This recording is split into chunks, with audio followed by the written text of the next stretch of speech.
I'm Becky Sogge, and I serve as the interim pastor at St. John Lutheran in Bartlett, and I was ordained in 1990. And I'm wondering, Becky, what women inspired you in your ministry, maybe to pursue ministry and in ministry now? Well, a few women that did not inspire me to go into ministry as much because I didn't have any role models for ministry. I was just blessed with not having anybody tell me women couldn't be pastors. That was the gift I had. So I grew up with a Sunday school teacher named Lois Edmondson, who was just such a faithful leader. She hung out with our class through those wacky 4th, 5th, and 6th grade years. And then a camp director at a girls' camp up in Minnesota that I went to, Ruth. She was just such a faithful role model. And so those are two people who lived out their life of faith. But from the time I was really little, I wanted to be a pastor. And thankfully, no one told me I couldn't be. So I went to college and got a social work degree because that just seemed to be a good way to start, and did that for a couple of years, but then was in seminary by the time I was 25 and was ordained the year we celebrated the 20th anniversary of women in ministry. Wonderful. Yeah. And do you know of any women that you may have inspired, or girls or older women along the way who have talked about the impact of having a female as a pastor? Yes, I've had a chance to walk alongside a few women as they have wondered about going into ministry and have gone through seminary and was able to preside at the ordination of one of the women in my congregation when I was serving in central Minnesota. So it's fun to hear that they have talked about their call and wondering if God is calling them. And I have always reminded them that even if you keep saying no, it's going to be there until you finally say yes and follow through on God's call. You'll know when it's right. It's the right thing to do. Of course, God works through all of us, but we're celebrating the ordination of women. So I'd love to hear how you see God at work in women today. And it could be women in your parish, in your life, and in all of life.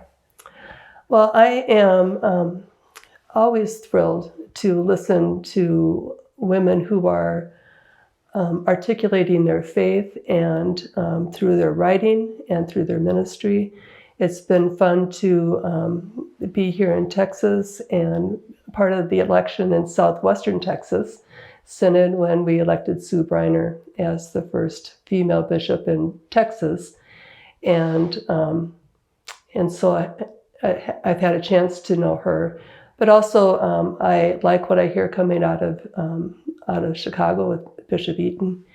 And it's just fun to hear that and realize that we now have a generation that has not known a time when there weren't women as pastors, and that I've been a pastor as long as they've been alive. That's a little intimidating, but it's fun still.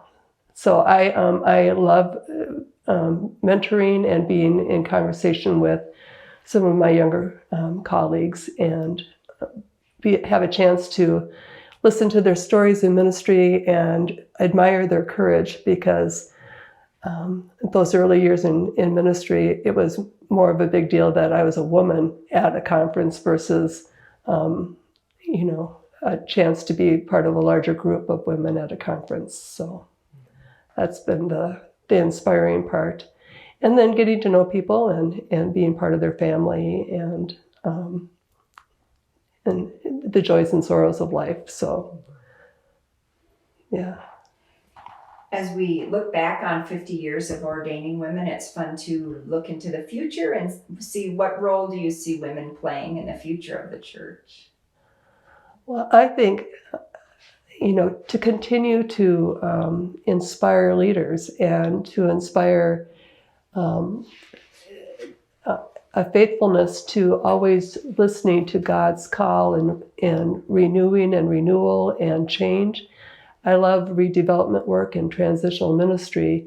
So I think women can be a big part of that and encourage us not to limit the Holy Spirit, but to explore and wonder out loud.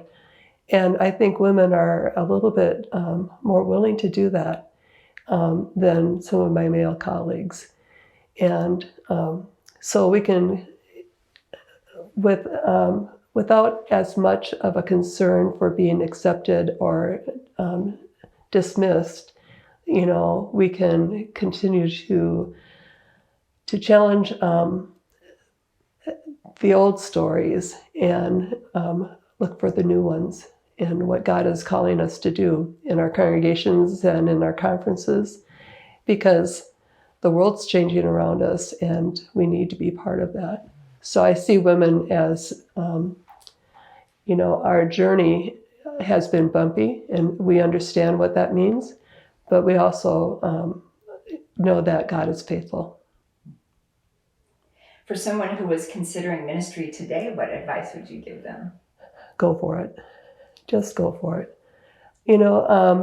And with your eyes wide open, and be open. Had you told me 25 years ago that I'd be in Texas at this point in my life, I would have told you I thought you were crazy, But I learned early in ministry not to tell God no, that I won't do something, because I thought I would be the perfect associate pastor in a large suburban church coming out of seminary. So my first call was in a 3-point parish in southwestern Minnesota.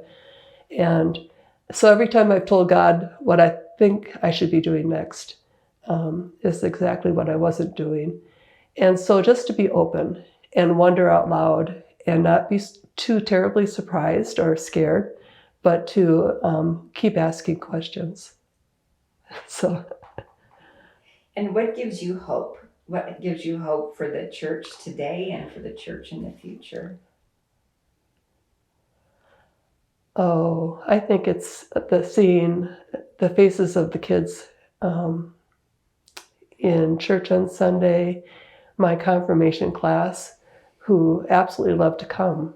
It's not the fight to get them to come, but that they ask questions and they wonder about God.